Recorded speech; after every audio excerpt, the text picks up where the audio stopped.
বাংলাদেশ জনসংখ্যার দিক দিয়ে পৃথিবীর অষ্টম বৃহত্তম দেশ।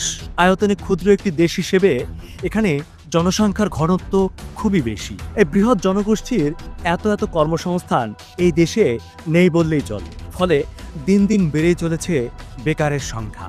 আর এই বেকারদের অধিকাংশই হচ্ছে অপেক্ষাকৃত কম শিক্ষিত ও দিনমজুর। এদের অনেকেই চায় বিদেশ গিয়ে নিজের ও পরিবারের ভাগ্য বদলের। কেউ কেউ অবশ্য সেটা সফলও হচ্ছে। এলএমই সার্টিফাইড বিশ্বসেরা কপারে তৈরি ওয়ালটন কেবলস, যা আপনার স্থাপনাকে রাখবে সব সময় নিরাপদ। সুপ্রিয় দর্শক মণ্ডলী, আসসালামু আলাইকুম। লক্ষ বেকার যুবক যুবতীর দেশ বাংলাদেশ।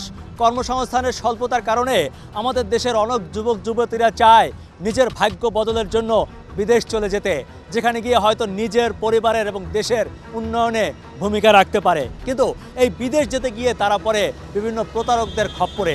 বাংলাদেশের বিভিন্ন রিক্রুটিং এজেন্সির প্রতারণা এতটাই বেড়েছে যে সেটি এখন মহামারী আকার ধারণ করেছে। আজকে আপনাদেরকে তেমন একটি রিক্রুটিং এজেন্সির প্রতারণার খবর জানাবো, চলুন আমার সাথে।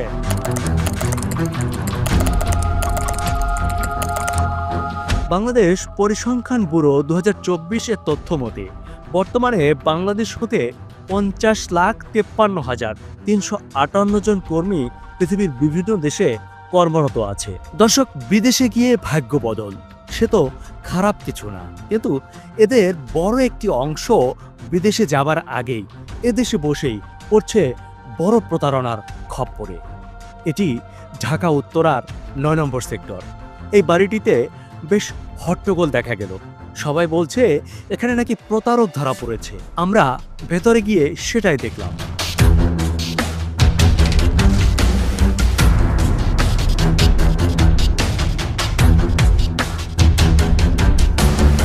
আপনার সাথে কি হয়েছে? স্যার আমাদেরকে ওই দিন ফোন করে বলা হচ্ছিল, তার আগের দিন আমরা মানে আমাদের বাসা থেকে সব কিছু গোছানি আমরা ওই জায়গায় চলে গেছি। এয়ারপোর্ট মানে ওদের অফিসে গেছি, ওইখান থেকে আমাদেরকে সাথে করে নিয়ে মানে এয়ারপোর্টে নিয়ে গেছে।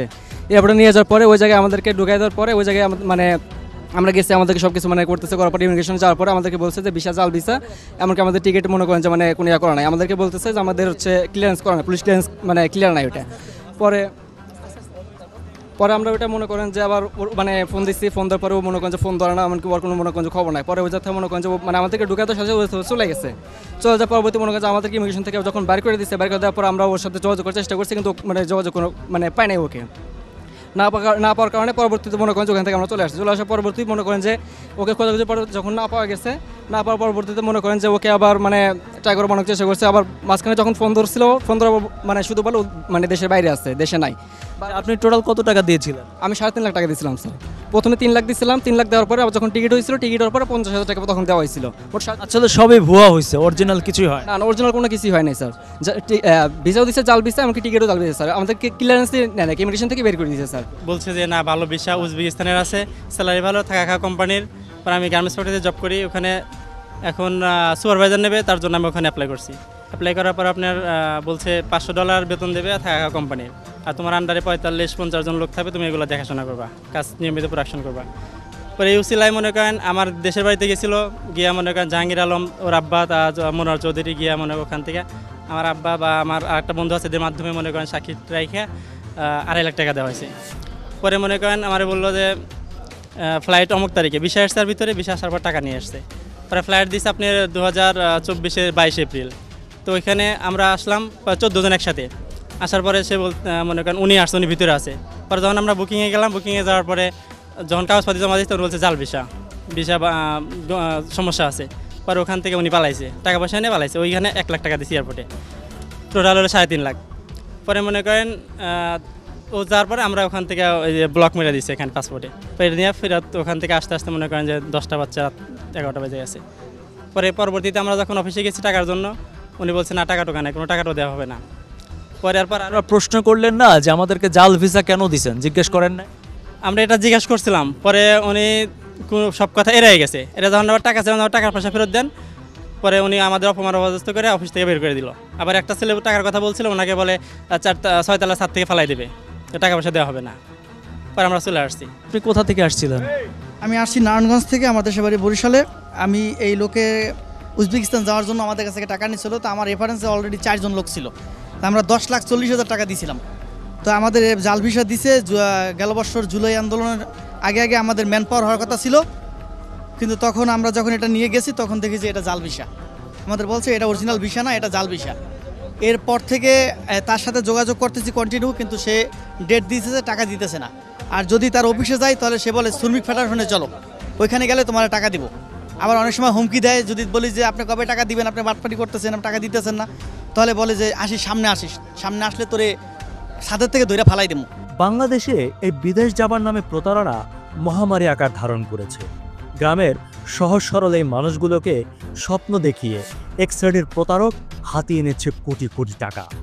এই মানুষগুলো ভিটে বাড়ি বিক্রি করে লোন তুলে সুদে টাকা এনে সেই টাকা তুলে দেয় এসব প্রতারকদের হাতে, আর এই প্রতারকরা সেই টাকায় আলিশান জীবনযাপন করে। দর্শক মণ্ডলী, এভাবে তড়িঘড়ি করে কিংবা লোকজন নিয়ে এদেরকে ধরেও খুব একটা লাভ হয় না, কারণ খুব অল্প দিনের মধ্যেই এরা জেল থেকে বেরিয়ে আসে। অনেকে বলছেন যে রিক্রুটিং এজেন্সিতে যারা কাজ করে তারা সবসময় চায় তাদেরকে পুলিশ এভাবে ধরে নিয়ে যাক, কারণ আইনের হাত খুবই দুর্বল, অল্প সময়ের মধ্যেই তারা ঠিক কোনো না কোনোভাবে বেরিয়ে আসে। পরবর্তীতে সে টাকা তুলতে গেলে উল্টা প্রতারকরাই এসব সাধারণ মানুষের নামে দিয়ে দেয় বড় বড় মিথ্যা মামলা। ফলে যারা বিদেশ গিয়ে ভাগ্য বদল করতে চেয়েছিল তাদের ভাগ্যে নেমে আসে অন্ধকার। একদিকে বিদেশ যেতে না পারার হতাশা, অন্যদিকে কিস্তির টাকার চাপ, সব মিলিয়ে গরিব হয় রাস্তার ফকির। দর্শক, এই লোকটিকে দেখুন, তিনি একজন সামান্য রিক্সা চালক।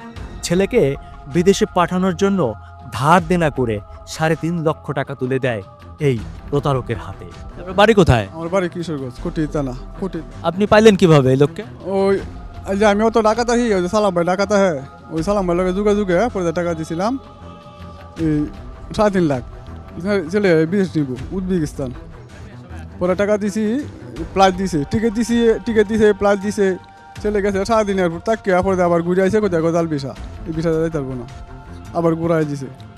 এই পর্যন্ত টাকা চাই, খালি করে দিয়ে দিমু, কলে উজবেকিস্তান আছি, অমুক রাষ্ট্রত আছি, আয়া দিয়ে দিমু, হ্যাঁ আর টাকা দেয় না। এই পর্যন্তই আমরা ঘুরতে আছি। আপনি পেশায় কি? আপনি কি করেন? আমি রিক্সা চালাই, পানামাটি রিক্সা চালাই। রিক্সা চালিয়ে সেই 3.5 লক্ষ টাকা ম্যানেজ করা তো অনেক কঠিন। অনেক কঠিন। আমি সুদে টাকা এনে দিছি।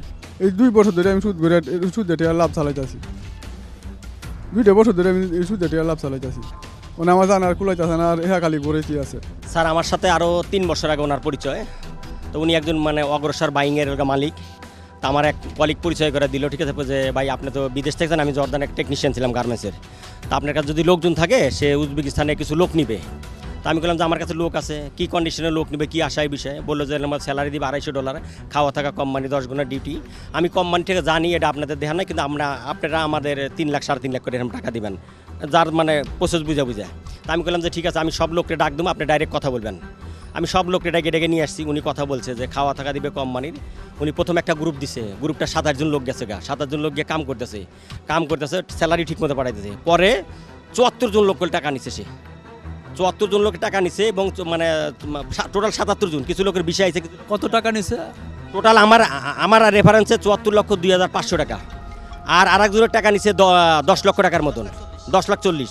আরেকজনের লিখে 4 লাখ টাকা, আরেকজনের 7 লাখ টাকা, এরকম প্রায় 1 কোটি টাকা নিছে। কোম্পানি তারে টিকিট ভিসা ফ্রি দিতেছে।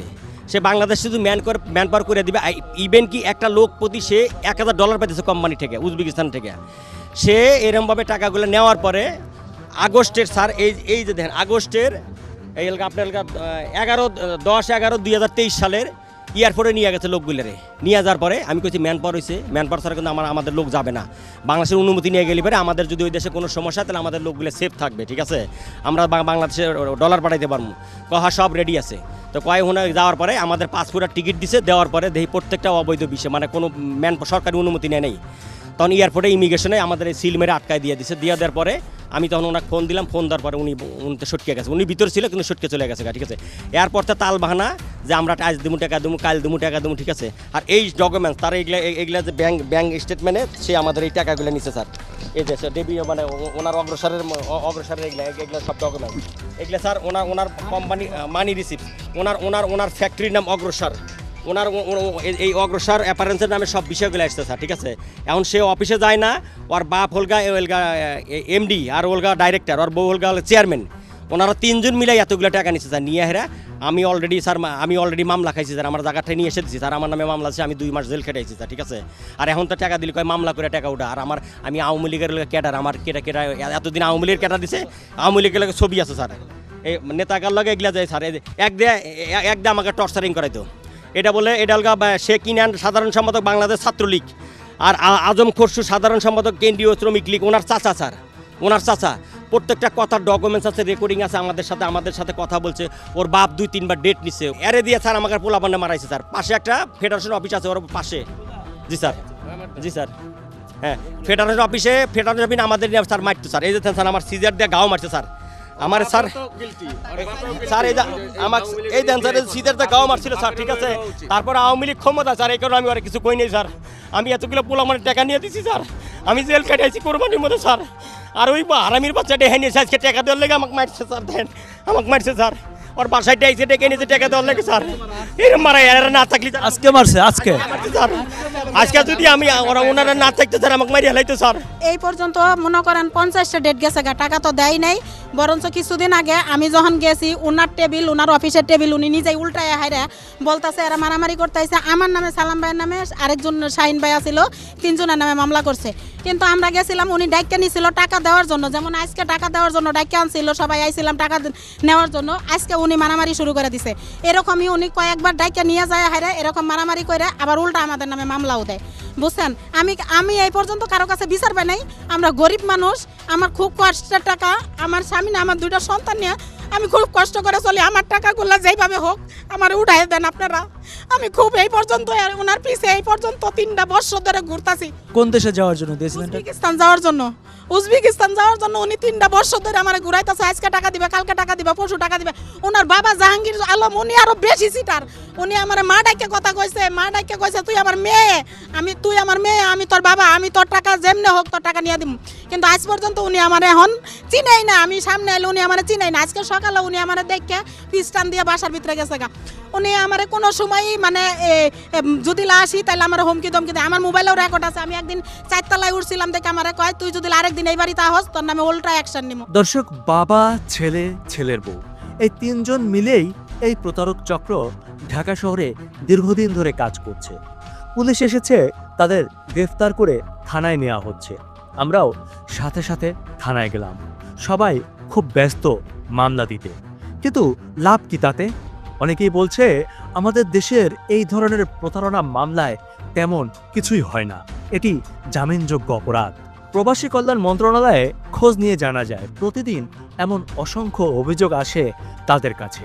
যাদের সুনির্দিষ্ট আরএল নাম্বার আছে তাদের জন্য কিছু একটা ব্যবস্থা নেওয়া হয়েছে, কিন্তু অধিকাংশ ক্ষেত্রে দেখা যায় যে এইসব প্রতারকদের তেমন কোনো কাগজপত্র বা পারমিশন নাই। দর্শক মণ্ডলী, শুধু এই প্রতারকদের ধরা আর ছেড়ে দেওয়া খেলা নয়, সত্যিকার অর্থে আইনের সংস্কার প্রয়োজন। অনেকেই বলছেন যে আইনের সংস্কার করে এদেরকে দৃষ্টান্তমূলক শাস্তি দিলে তাহলে এই অবস্থা থেকে হয়তো সমাধান সম্ভব। দর্শক মণ্ডলী, আপনার চোখ কান খোলা রাখুন।